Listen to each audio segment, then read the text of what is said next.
अंजली दमानी यांनी सीडीआर समोर आणले ते याच्यासाठी आणले, त्यांचा उद्देश काय होता की खरात प्रकरणामध्ये जे जे राजकीय लागेबांधे आहेत, राजकीय संबंध कुणाचे आहेत, त्याचं कुणाशी फोनवर बोलणं होत होतं, यासाठी जे आहे ते त्यांनी समोर आणलेलं होतं. ठीक आहे, सीडीआर समोर आणले नाही पाहिजे, त्याच्या बाबतीत जी काही कायदेशीर कारवाई किंवा जे काही चौकशी करायची आहे ते डीजी करतील, डीजींना त्या काल भेटलेल्या आहेत.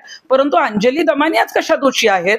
म्हणजे खरातचा विषय राहिला बाजूलाच, सामाजिक कार्यकर्त्यांनाच आरोपी ठरवायचं, त्यांनाच कुठंतरी त्रास द्यायचा, हे जे काम चाललंय ना, तर कुठंतरी अंधाऱ्यांनी थांबवावं. अंधाऱ्यांनी स्वतःच जे आहे तो अंधार करून ठेवला या प्रकरणात. या प्रकरणामध्ये खरात जे आहे, खरातला फाशी कशी होईल आणि महिलांना कसा न्याय मिळेल, हा फोकस मात्र बाजूला गेला नाही पाहिजे. नाहीतर हे एकमेकांवर प्रत्यारोप करत बसतात, तोपर्यंत खरातची पत्नी कुठंतरी फरार होते, मुलगा कुठंतरी फरार होतो, आणि मग ते प्रकरण बाजूला ठेवून एकमेकांवरचे आरोप प्रत्यारोप जर करत बसले तर मग या प्रकरणाचा जो शेवट किंवा याच्यामध्ये जे काही राजकारणी अडकलेले आहेत ते कुठंतरी मग ते प्रकरण दाबण्याचा प्रयत्न करतात, आणि तशा पद्धतीचं जे आहेत ते प्रयत्न सध्या होताना दिसत आहेत. एसआयटीचा तपास हा फार गुप्तपणे सुरू आहे, कारण अनेक पीडिता समोर येत नव्हत्या, त्यामुळे गुप्तपणे ज्या आहेत त्या अनेक जणी जबाब देत आहेत, त्याच्यामध्ये गुन्हे दाखल होत आहेत.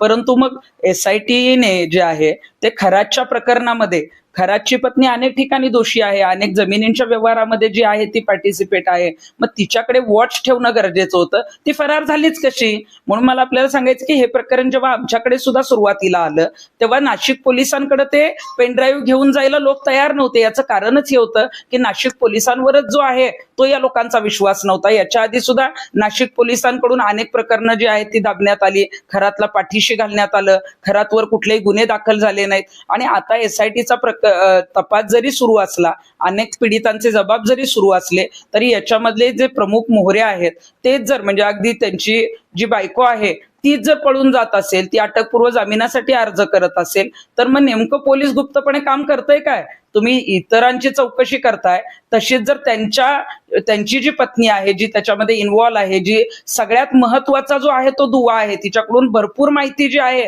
ती मिळू शकते. पण तीच महिला जी आहे खरातची पत्नी, ती जर फरारी होण्यात यशस्वी होत असेल तर मग तिला नेमका कोण पाठिंबा देतंय? तिला फरार करण्यासाठी कोणी मदत केली? मग यात काही पोलीस अधिकारी सामील आहेत का राजकारणी सामील आहेत? कारण खरातच्या पत्नीने जर तोंड उघडलं तर मात्र जे आहे ते अनेक राजकारणी सुद्धा याच्यामध्ये जे आहे ते आज जाऊ शकतात. खरातने एवढं कर्म केले, जे चुकीचे पाप केलेले आहेत की आता त्याला अटक झालेली, त्याची सुटका नाहीच आहे. पण तरी सुद्धा त्याला जर माज असेल आणि तो म्हणत असेल की दुनिया झुकती है झुकाने वाला चाहिए, तर आता खरातला पोलिसांनी झुकवलेला आहे आणि तो झुकलेलाच आहे. त्यामुळे आता हे जे त्याला झुकावं